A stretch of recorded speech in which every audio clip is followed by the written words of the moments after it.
From Steve Bannon speaking at the Citadel Republican Society last month, to the DUI arrest of State Senator Paul Campbell, to the very latest on Santee Cooper and SCANA, I sit down one-on-one with community activists and 2019 North Charleston mayoral candidate Thomas Dixon for a special edition of Quintin's Close-Ups.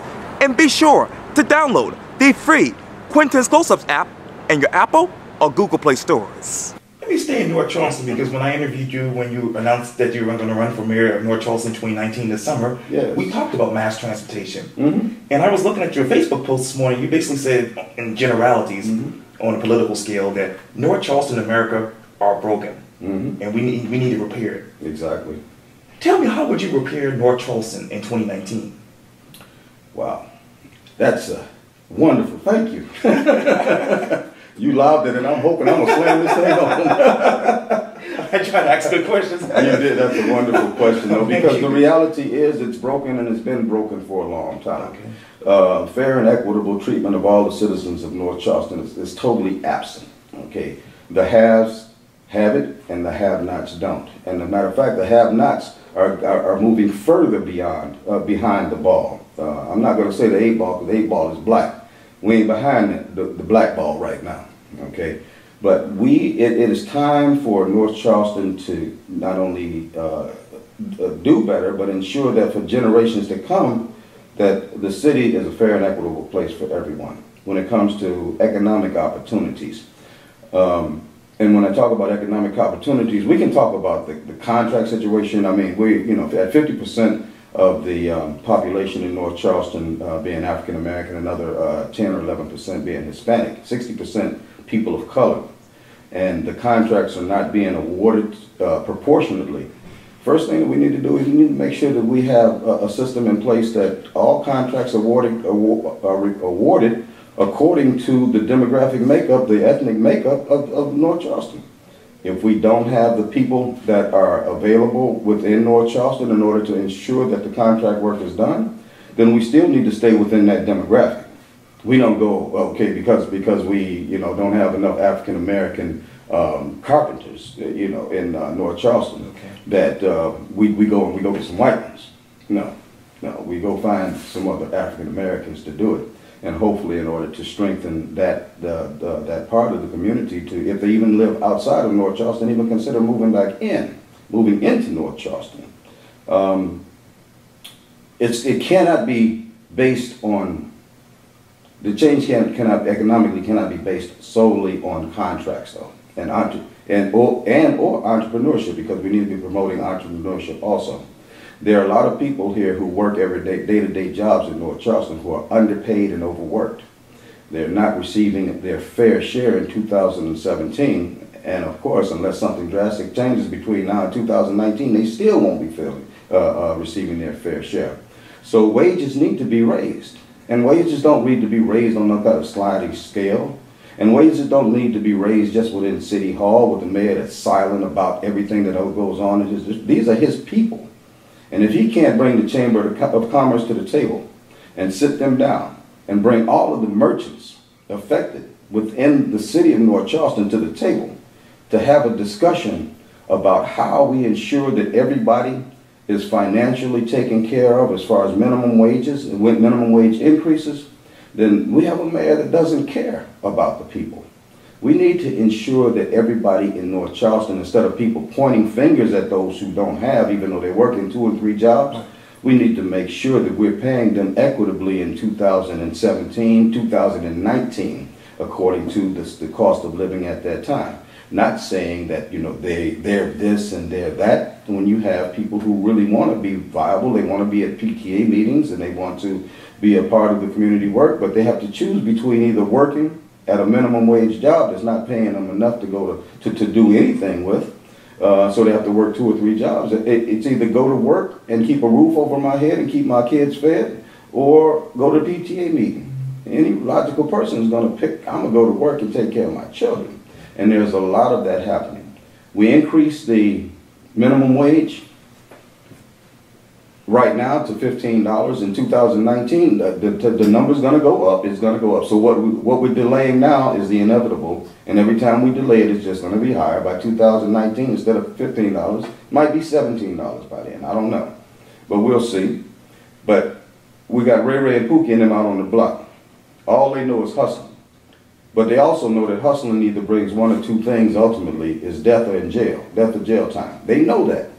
And many of them don't want to hustle. But they also say, why should I work at a job that's going to pay me $7.25 an hour? And I can't even survive off of that. I can't live off of $7.25 an hour. But if we gave them a living wage, $15 based on pay scales today, that would match the cost of living today. $15. Actually, that's below what the cost of living today would require. Many of them would decide, I'm not going to hustle, because they can actually pay bills and live decently off. If the choice is death or in jail versus a $15 an hour job, many of them will take that. I've talked to them.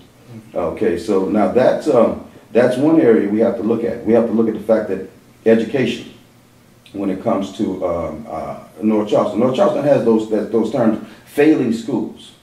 And that's been a systematic failure of the school district that has created that situation.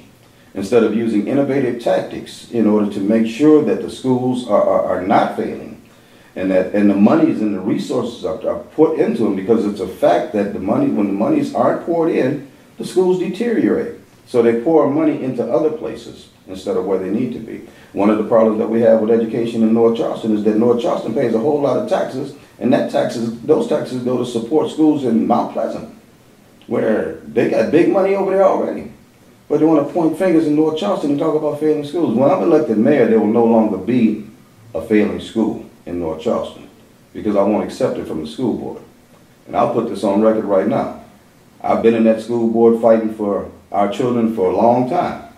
And they've gotten so, I believe that they look at Pastor Dixon and they say, oh, this is just Pastor Dixon. Let him say what he wants for his 3 minutes. But I guarantee you, after being elected mayor of North Charleston in 2019, and I go up in there because I'm going as Mayor Dixon, they're not going to be able to say, oh, this is just Pastor Dixon, and ignore me. They're going to be looking at Mayor Dixon and they're going to say, well, and I'm going to say, your 3 minutes don't count. Mayor Dixon is here to talk about what you're going to do in order to end failing schools in North Charleston, and how we're going to survive. Our children are going to survive in today's world, and you're going to train them. And I'm not going to settle for anything less. So that's another way with education. Now let's go to law enforcement. The only reason why we have a problem in law enforcement is because there's been nothing put in place in order to stop the problem. That's it. Our law enforcement, you know, we asked for a citizens review board. Right. There's a review board in place. As a matter of fact, they meet tonight. Oh, yeah. But the teeth that they need to be effective is not there. This whole thing about the report, the cops report that Sessions, then, you know, the change in the DOJ policies and carrying on all of a sudden this year, that's ridiculous. Let me just put it this way. You know, that good old boy system works in a whole lot of different ways. One of the good old boy ties that we have in North Charleston is between the mayor and the president. Keith Summey was one of the first people to publicly endorse Donald Trump before the primaries last year, publicly. So that means they all right. So I really don't want to hear nothing about what Sessions had to do when somebody could pick up that phone and say, listen, Donnie, we paid for this report, we want the report. Give us our report now. But has he done that? No. What they did was they wasted more taxpayer money by sending 5 people up there, I believe it was 5, to Washington, D.C. for a few days to talk about, I don't think they talked about why we don't have the report.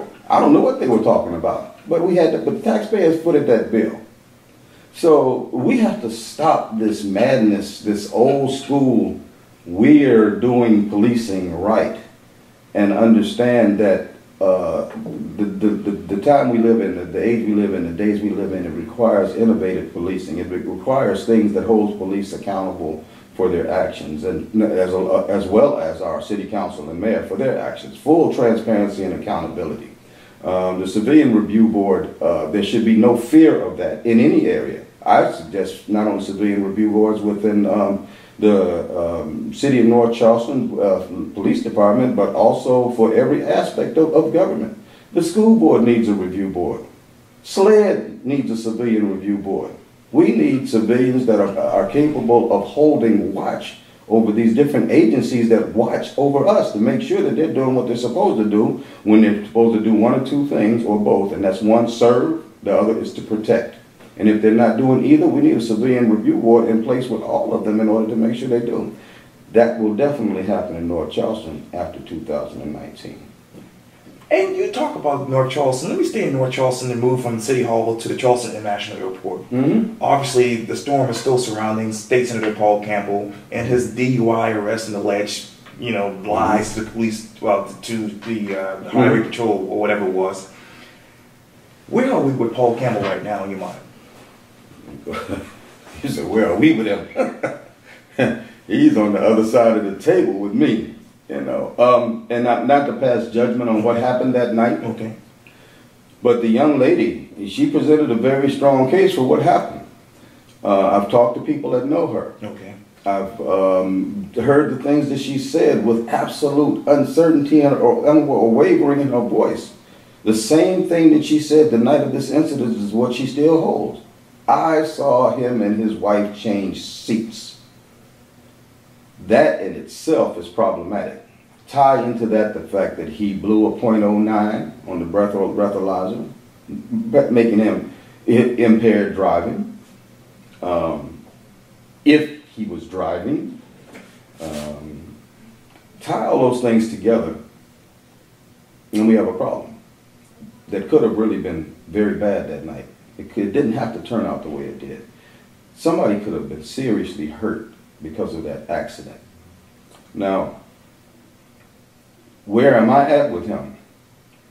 This guy, Mr. 71-year-old South Carolina State Senator Paul Campbell Jr. is the chairman of the State Ethics Committee. Ethics, morals, values, He's an elder in his church. Ethics, morals, values. The right thing to do right now for him, and I know that legally there's no grounds for him to have to walk away. Okay. But at least until this is taken care of, say, okay, in order to make sure that everything, I'm not going to go on as business as usual.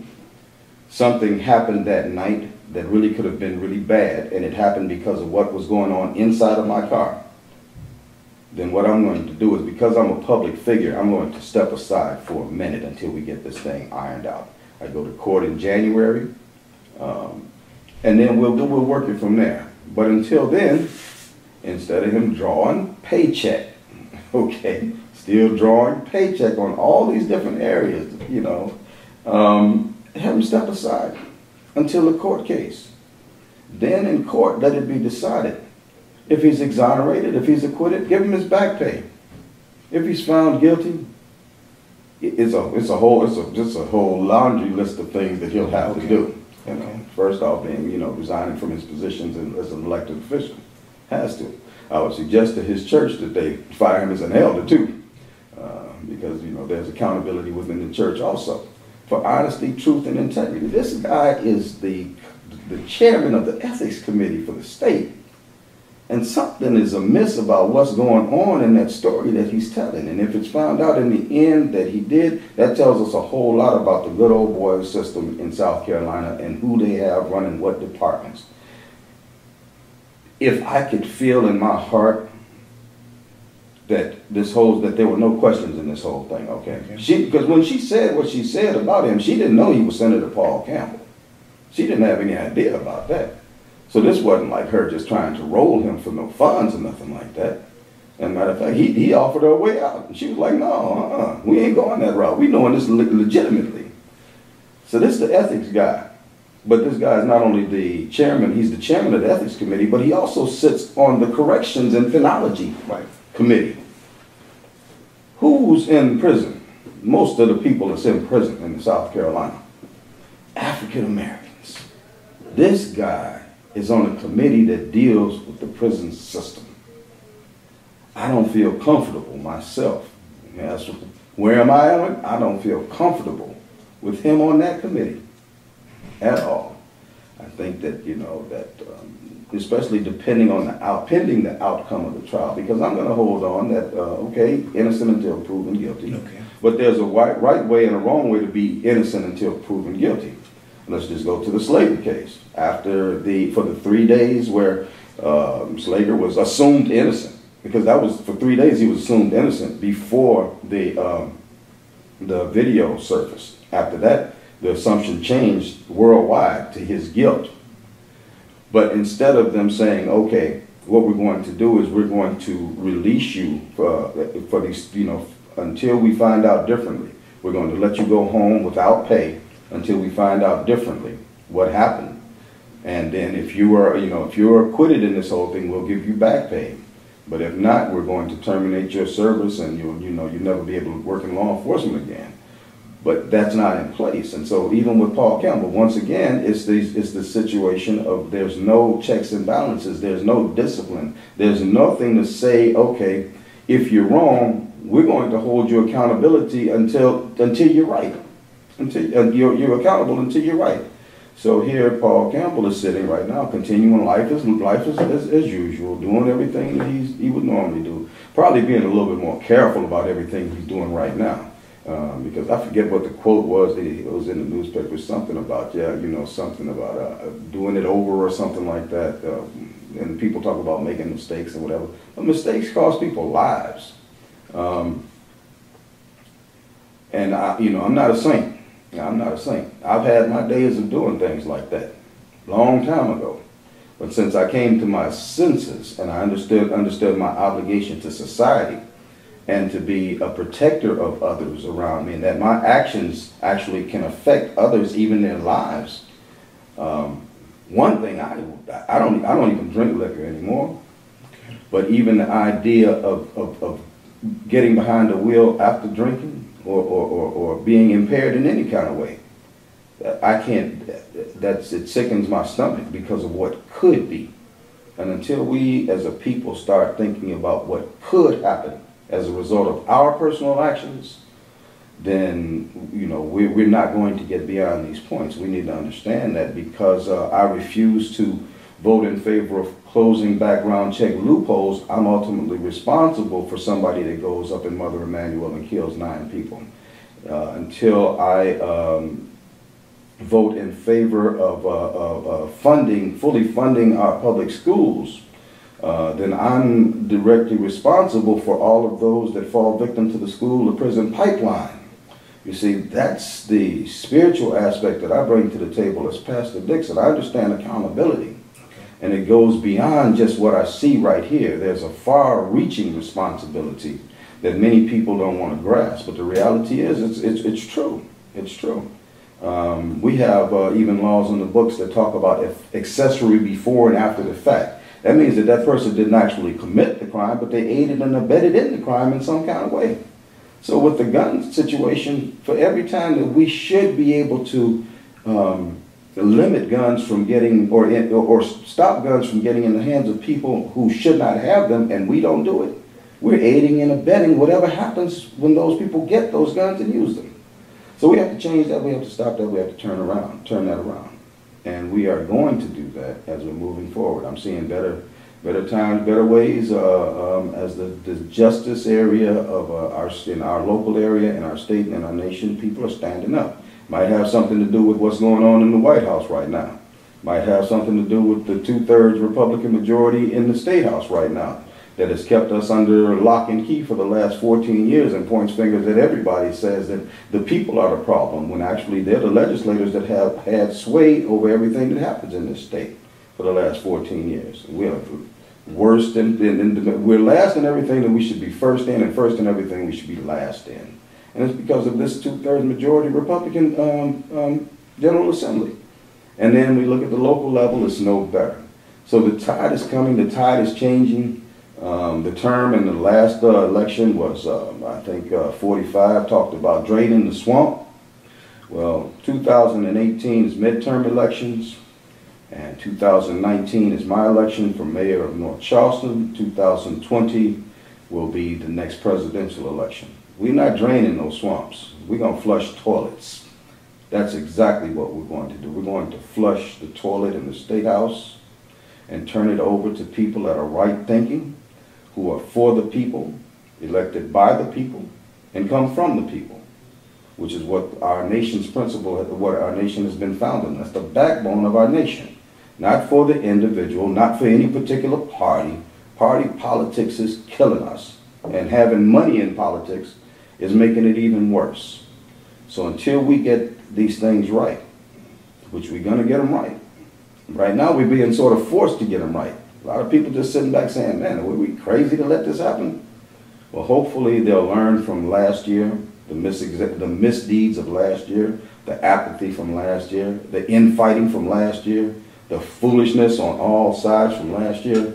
And as we go into 2018 for the midterms and beyond, in order to ensure that I'm going to sort of be a little bit graphic, okay, because everybody's flushed the toilet before. And there's always that little crumb that will come back up. And yeah, he said that on camera. Even after 2018, we got some crumbs that we're going to have to reflush in order to make sure that the bowl is clean as we move forward after 2020. I hope I said that with all due respect and not to gross anybody out. But I'm totally honest and serious about that. It's a new dawn and a new day and a new way coming to South Carolina, and it ain't gonna deal with dirty toilets. Amen?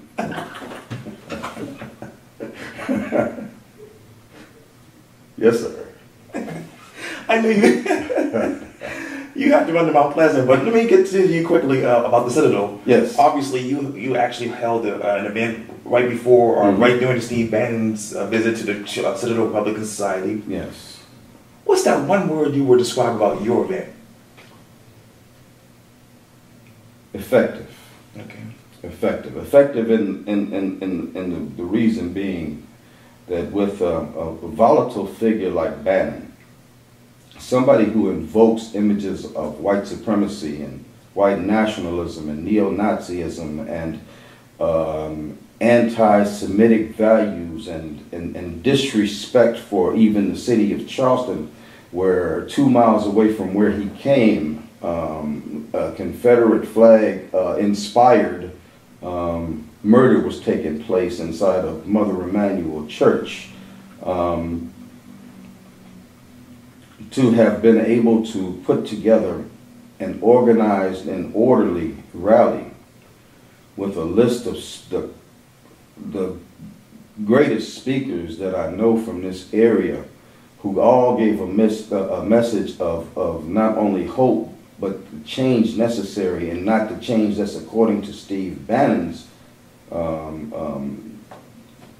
type, but real change that it encompasses people of all colors, creeds, backgrounds, ages. If you looked at the crowd that gathered for the rally, everybody was represented there. All of our speakers represented everybody. We had people from the Hispanic community, from the LGBTQ community, women's rights speakers, African American community. We had elected officials that spoke. We had me speaking.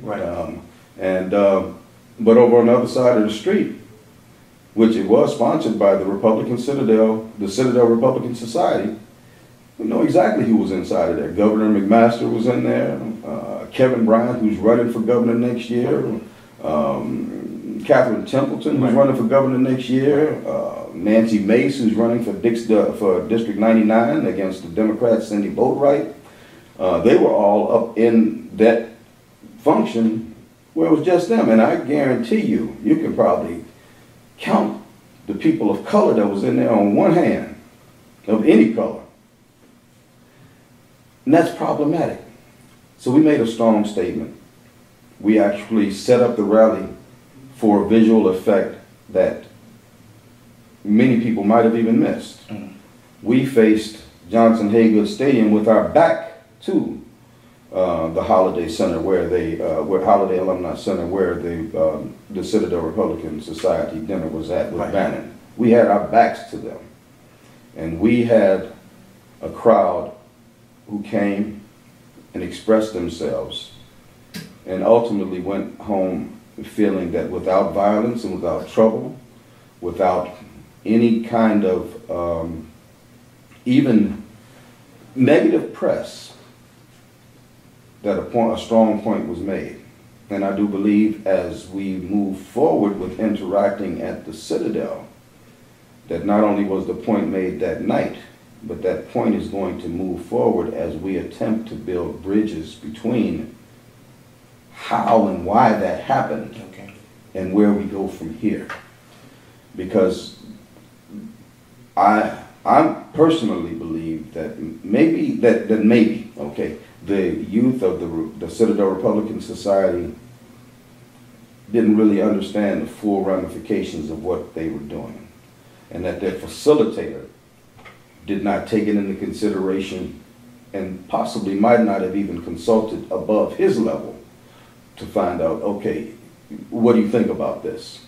Because the logical mind would have said, I don't think that's a good idea. You know, even for me, if they would have invited 45 down, I wouldn't have felt, really felt the need to go in the way that we went in, But Bannon, come on. Tim Scott could have come. Lindsey Graham could have come. Any of our local Republican Party leaders could have come. But Bannon, this dude stands for everything that our America does not stand for. And he stands against everything that our America stands for. The America that we envision, the America that we are working for, the America that we are fighting for, the justice and equality is promised, the liberty and justice for all that's promised in our pledge that we're fighting to attain right now. He stands against all of that. So just to invite him into our community without any consideration was a slap in the face to the community on so many different levels. So we presented all of those levels and said, we don't slap easy here. No, we don't take that kind of slap easy here. You're going to hear from us when we get slapped. That's what we do. Mm-hmm. Pastor Thomas. I still can't get over that. Oh, God. Well, you might get a couple of hits on